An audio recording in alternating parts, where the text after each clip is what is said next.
Hello everyone, स्वागत है आप सभी का स्टेप टू सक्सेस चैनल में। डेली करंट अफेयर्स सीरीज में आज के वीडियो में हम लोग 2 दिन का करंट अफेयर्स 11 और 12 अप्रैल का करंट अफेयर्स एक साथ डिस्कस कर रहे हैं।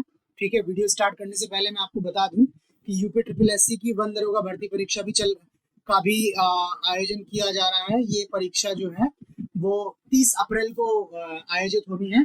ठीक है, तो उसका जो सिलेबस है वो सिलेबस हम वीडियोस के थ्रू जो है वो कवर कर रहे हैं और उसके साथ उसके लिए टेस्ट सीरीज भी हम लोग चला रहे हैं। बाकी ये टेस्ट सीरीज जैसे ही खत्म होगी उसके बाद ये यूपी पीसीएस की जो प्रीलिम्स होने वाला है उसके लिए भी हम लोग एक 500 जो सबसे महत्वपूर्ण क्वेश्चन होंगे उसकी श्रृंखला का आयोजन करेंगे। ठीक है, और बाकी ये सारे सिलेबस जो कुछ भी अभी चल रहा है वो सब फ्री ऑफ कॉस्ट है। वो टेलीग्राम के थ्रू आपको फ्री पीडीएफ के फॉर्म में अवेलेबल कराया जा रहा है। बाकी टेलीग्राम का जो लिंक है वो वीडियो डिस्क्रिप्शन में भी है, वहां से टेलीग्राम ग्रुप ज्वाइन कर सकते हैं। ठीक है, तो स्टार्ट करते हैं आज के अपने पहले क्वेश्चन से। आज का हमारा पहला क्वेश्चन है, हाल ही में प्रसिद्ध भारतीय अमेरिकी जो है सांख्यिकीविद स्टैटिस्टिक्स से संबंधित हैं, उनको सांख्यिकी में प्रतिष्ठित 2023 का अंतरराष्ट्रीय पुरस्कार से सम्मानित किया गया है। इसका पुरस्कार का नाम है इंटरनेशनल अवार्ड फॉर स्टैटिस्टिक्स। ठीक है, सांख्यिकी के लिए अंतरराष्ट्रीय पुरस्कार ये वर्ष 2023 के लिए सम्मानित किया गया है। ऑप्शन है आपके पास केल्यामपुडी राधाकृष्ण राव, लुइस कैफरेली, अजय बंगा और श्री बालकृष्ण दोषी। ठीक है, तो इसका जो सही जवाब है वो है ऑप्शन ए केल्यामपुडी राधाकृष्ण राव। ये भारतीय मूल के व्यक्ति हैं जिनको ये सांख्यिकी में प्रतिष्ठित पुरस्कार जो है वो मिला हुआ है। बाकी ये लुइस कैफरेली हैं, इनको जो गणित का नोबेल पुरस्कार जिसको बोलते हैं एबेल पुरस्कार को, इनको वो पुरस्कार मिला हुआ था, ये इसलिए चर्चा में थे। और अजय बंगा जी हैं, ये मास्टर कार्ड के सीईओ रह चुके हैं और चर्चा में है कि ये विश्व बैंक के जो है वो नए अध्यक्ष बन सकते हैं। अमेरिका ने जो है वो इनकी जो है इनको उतारा है अपनी तरफ से, इनको बैकिंग दी है अपनी। ठीक है, ये केल्यामपुडी राधाकृष्ण राव जी जो हैं, इनको जो ये पहले तो इनका जन्म जो है वो 1920 में कर्नाटक में हुआ है। ठीक है, ये जो पुरस्कार इनको मिला हुआ है वो 5 प्रमुख अंतरराष्ट्रीय सांख्यिकी संगठनों के सहयोग से द्विवार्षिक रूप से प्रदान किया जाता है। ये हर 2 साल में एक बार प्रदान किया जाता है और 2016 से ये स्टार्ट किया गया था। ये पुरस्कार जो है एक व्यक्ति को भी मिल सकता है या लोगों की टीम को भी मिल सकता है जिसने सांख्यिकी का प्रयोग किया हो विज्ञान, तकनीकी अथवा मानव कल्याण में किया हो। इन्होंने सांख्यिकी का प्रयोग इस प्रकार किया हो जिससे विज्ञान को, तकनीकी को अथवा मानव कल्याण को जो है वो फायदा हो। इस पुरस्कार को जो है वो सांख्यिकी के नोबेल पुरस्कार के रूप में जाना जाता है। तो अपने ही आपसे समझ में आ जाएगा आपको ये पुरस्कार कितना प्रतिष्ठित है। बाकी ये केल्यामपुडी राधाकृष्ण राव जी हैं, इनको भारत सरकार 1968 में पद्म भूषण और 2001 में पद्म विभूषण से सम्मानित कर चुकी है। भारत के नागरिक सम्मान है और शीर्ष नागरिक सम्मानों में से एक है। ये द्वितीय शीर्ष नागरिक सम्मान है। भारत का जो शीर्ष नागरिक सम्मान है वो भारत रत्न है, द्वितीय शीर्ष नागरिक सम्मान जो है वो पद्म विभूषण है और तृतीय शीर्ष नागरिक सम्मान जो है वो पद्म भूषण है और चतुर्थ जो नागरिक सम्मान है वो पद्म श्री है। ठीक है, तो ये केल्यामपुडी राधाकृष्ण राव के बारे में भी हो गया। नेक्स्ट क्वेश्चन पे चलते हैं। नेक्स्ट क्वेश्चन है, निम्नलिखित में किस पार्टी को राष्ट्रीय पार्टी का दर्जा प्राप्त हुआ है? नेशनल पार्टी का दर्जा जो है वो प्राप्त हुआ है। अभी किसी एक पार्टी को राष्ट्रीय पार्टी का दर्जा दिया है, आपको उस पार्टी का नाम बताना है। अखिल भारतीय तृणमूल कांग्रेस, भारतीय कम्युनिस्ट पार्टी, राष्ट्रवादी कांग्रेस पार्टी एनसीपी और आम आदमी पार्टी। तो इसका जो सही जवाब है वो ऑप्शन 4 है।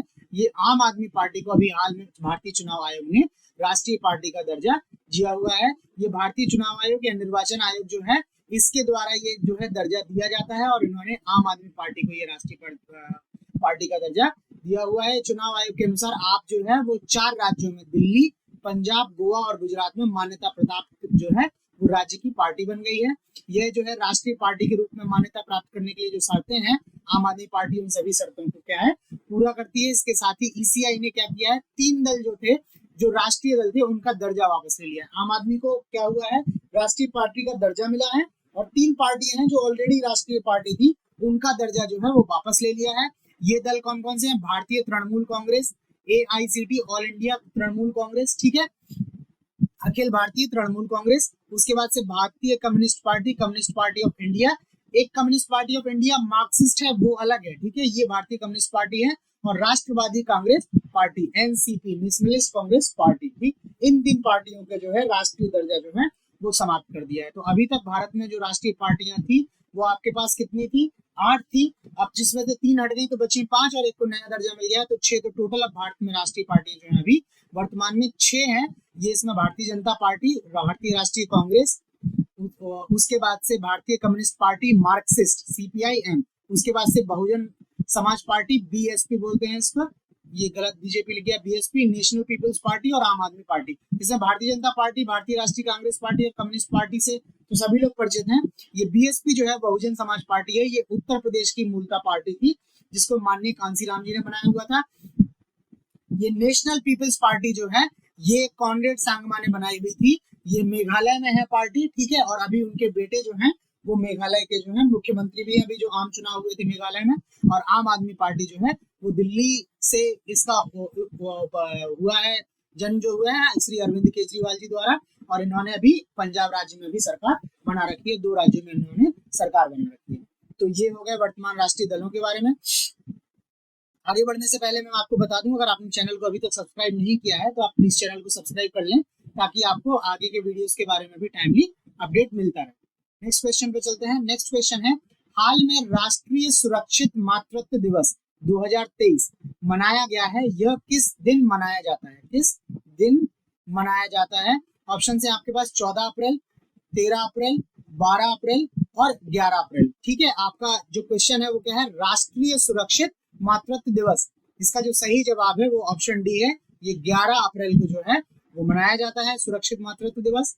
ठीक, ये भारत में है, राष्ट्रीय है। यह क्या करता है, गर्भवती और स्तनपान लैक्टेटिंग मदर्स जो है उनको क्या है, उचित स्वास्थ्य देखभाल और मातृत्व सुविधाओं के बारे में जागरूकता बढ़ाने के लिए मनाया जाता है। ये ऐसे लोगों को जो है जागरूक करने के लिए मनाया जाता है। ये क्या है, 2003 में कस्तूरबा गांधी जी हैं, उनके जन्मदिन पर 11 अप्रैल को राष्ट्रीय सुरक्षित मातृत्व दिवस घोषित किया गया था। ये कस्तूरबा गांधी जी जो है वो महात्मा गांधी की धर्मपत्नी है। ठीक है, तो उनके जन्मदिन के अवसर पर ही वर्ष 2023 से ये सुरक्षित मातृत्व दिवस मनाया जाता है। तो आपसे दोनों क्वेश्चन हो सकते हैं, एक तो यही पूछा जा सकता है कि ये किस दिन मनाया जाता है, और ये जो मनाया जाता है वो किसके जन्मदिवस पर मनाया जाता है। तो माननीय वो कस्तूरबा गांधी जी जो है उनके जन्मदिन पर मनाया जाता है।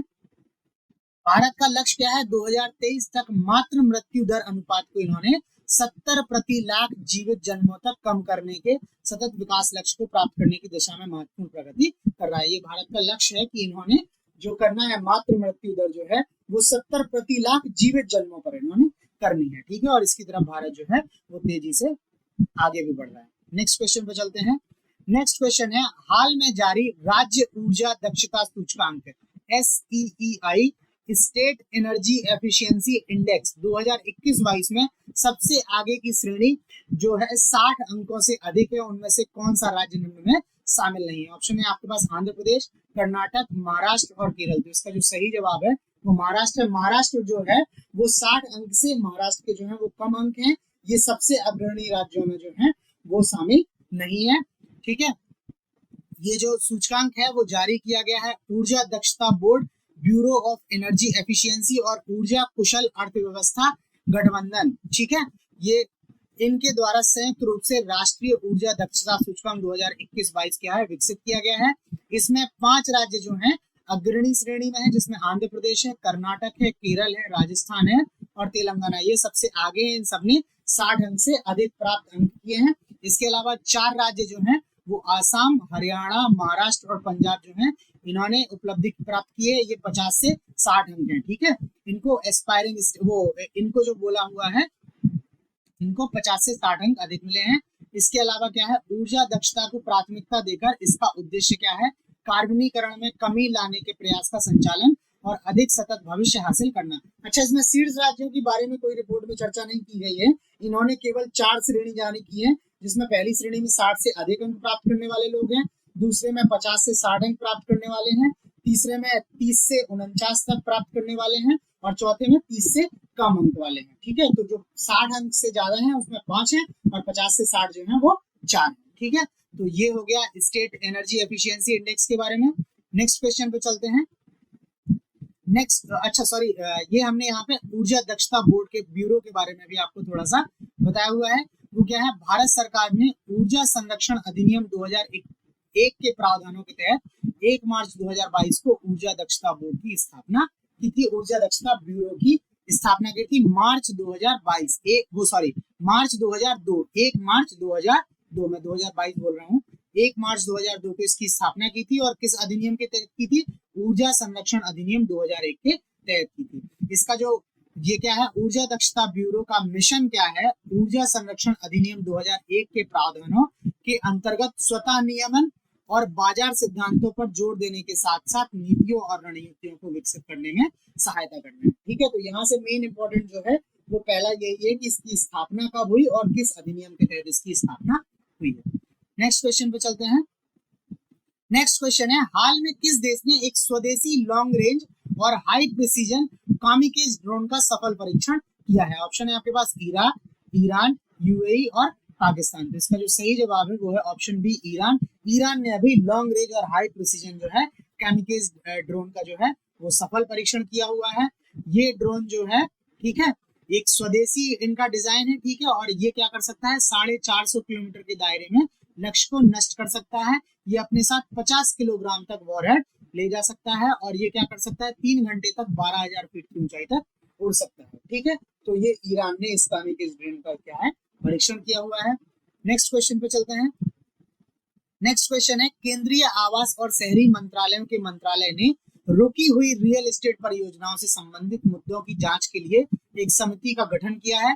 इस समिति के अध्यक्ष हैं, ऑप्शन है आपके पास ए अमिताभ कांत, बी बीबीआर सुब्रमण्यम, सी शशिकांत दास और डी दिनेश कुमार खारा। तो ये जो समिति बनी हुई है रियल एस्टेट परियोजनाओं के संबंध में, इसके जो अध्यक्ष हैं वो अमिताभ कांत जी हैं। अमिताभ कांत जी क्या है? नीति आयोग के क्या थे? प्रथम सीईओ थे, चीफ एग्जीक्यूटिव ऑफिसर थे नीति आयोग के। अभी ये बी आर सुब्रमण्यम जी हैं, ये वर्तमान चीफ एग्जीक्यूटिव ऑफिसर है नीति आयोग के। शशिकांत दास जी जो है वो रिजर्व बैंक ऑफ इंडिया के गवर्नर हैं और दिनेश कुमार खारा जी जो है वो स्टेट बैंक ऑफ इंडिया के क्या है? अध्यक्ष हैं। ठीक है, तो जो सही जवाब है अमिताभ कांत जी हैं इसके। ये जो समिति है ये 14 सदस्य हैं इसमें शामिल, इसमें राज्यों के भी कुछ सदस्य हैं, यूपी के भी एक सदस्य इसमें शामिल है। ये समिति क्या करेगी?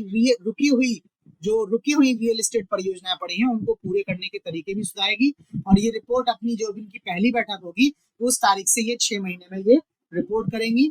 ये एक्चुअल में कमेटी जो बनी हुई है अप्रैल 2022 में केंद्रीय सलाहकार परिषद जो है, सेंट्रल एडवाइजरी काउंसिल जो है, उसने रुकी हुई परियोजनाओं से संबंधित मुद्दों की जांच के लिए एक समिति बनाने का निर्णय लिया था। उसी निर्णय को पूरा करते हुए ये समिति जो है वो बनी हुई है। ठीक है, तो आज करंट अफेयर्स में हमारे पास इतना ही है।